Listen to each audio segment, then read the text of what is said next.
Le jour, la nuit, on est.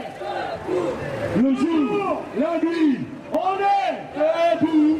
Et qu'est-ce qui vous choque le plus dans la loi El Khomri ? Le renversement de l'hiérarchie des normes.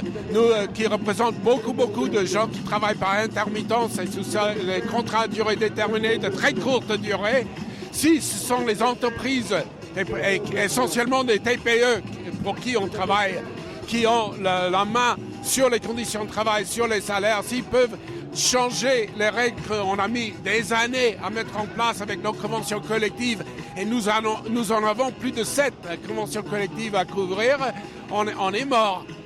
Ouais, on démarre mardi la campagne nationale pour l'appel le 19 octobre à Amiens. Et cette campagne nationale, elle a un but, c'est qu'on veut que maintenant au niveau de la Confédération dans la CGT, on s'inscrive pleinement dans notre combat qui est le combat de toute la CGT, de tous ceux qui résistent. Parce que si on est condamné à Amiens en appel, cette fois-ci, je pense que c'est la CGT entière qui est condamnée, tous ceux qui luttent.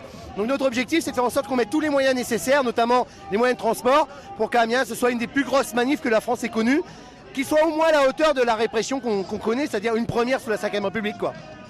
Le 49.3, c'est une honte sans nom. Ce qui nous arrive, c'est en relais direct avec le 49.3. On viole tous les droits des salariés.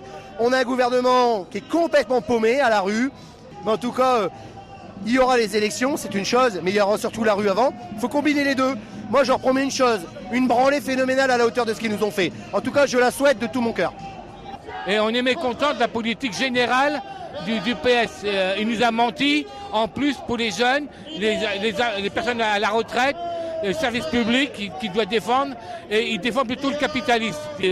On ne lâchera rien du tout, et par contre, le rendez-vous en 2017, il aura des surprises. On n'y fera pas de cadeaux. Nous, on fera notre 49.3 à nous pour les virer. Manuel Valls, c'est le coup d'État permanent. Manuel Valls, c'est le coup d'État permanent. Avec la fumée, vous voyez comment on est gazé là? Voilà mon camarade, c'est pas facile hein. Le dialogue social, hein. Merci hein. Merci Hollande pour le dialogue social hein.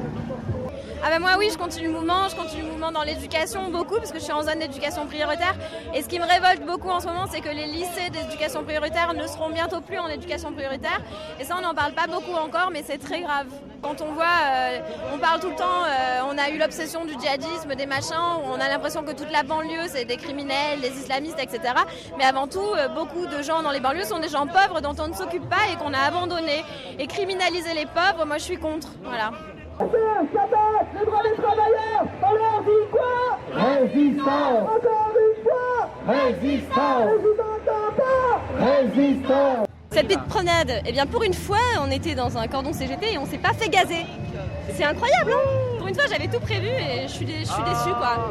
Le problème, c'est qu'on nous donne comme raison que ces CRS-là sont pour les casseurs, enfin pour essayer de gérer les casseurs. Et en fait, on se rend compte que c'est clairement pour gérer les manifestants en règle générale de 7 à 77 ans, quoi. Voilà.